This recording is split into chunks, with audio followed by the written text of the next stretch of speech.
All right, let's talk about something that can be, well, pretty stressful. You're just driving, minding your own business, and all of a sudden, your car starts acting possessed. It's shifting weird, it feels sluggish, and then, bam, the check engine light comes on.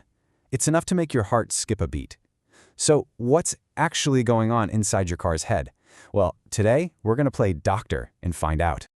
So one of the wildest things that can happen is your car suddenly entering what's called limp mode.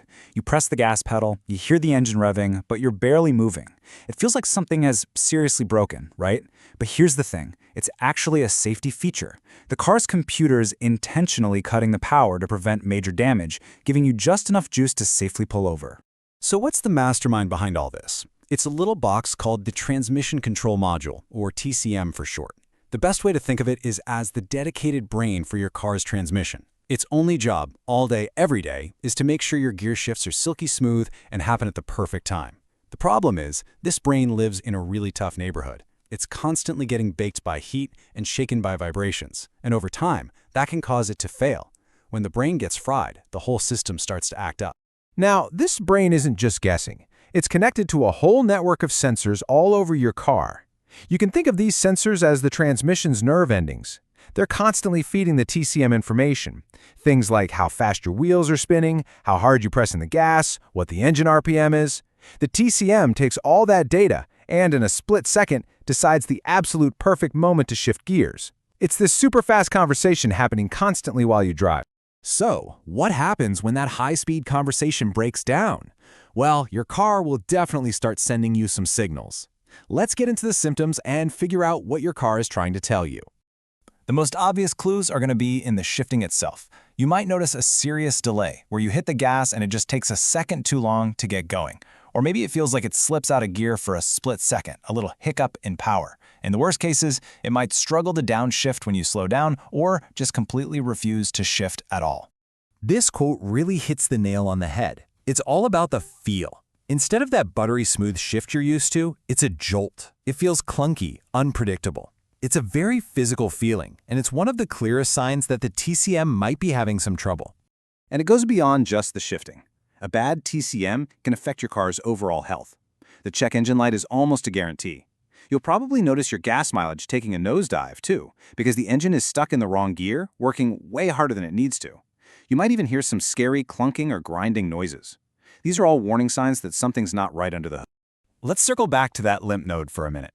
A lot of the time, what's actually happening is the car gets stuck in one gear, usually second or third. That's the safety protocol we talked about. By locking it into a single gear, the computer's basically saying, okay, something's wrong, let's not make it worse by trying to shift.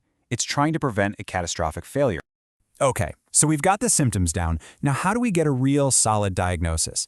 It's time to put on our detective hats and see how a mechanic, or even you, can confirm if the TCM is really the bad guy here. The absolute key here is reading the error codes from your car's computer. These codes are like the results from a lab test. For instance, a P0700 code is a general alarm bell. It tells you something is wrong with the transmission system, but it doesn't say exactly what. But then you might get a super specific code, like a C003A, that points a finger directly at the right wheel speed sensor. And that difference is huge. The whole diagnostic process is actually pretty straightforward. Step 1, you scan for those codes. Then you check the simple stuff.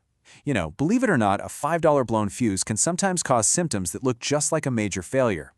And finally, you give the module and its wires a good look for any obvious physical damage, like rust or, hey, even signs that a mouse decided to have a snack. And here is a fantastic tip that could save you some cash. You don't always need to run out and buy a fancy scan tool. A lot of the big auto parts stores will actually plug into your car and read the codes for you, for free. It's an awesome first step anyone can take to start getting some answers. And all of this leads us to the final diagnosis.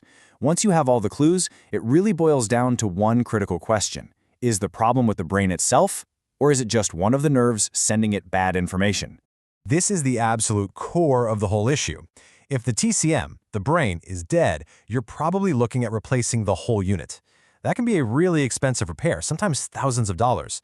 But if it's just a faulty sensor, one of those nerves, you might just be looking at replacing a single, much cheaper part.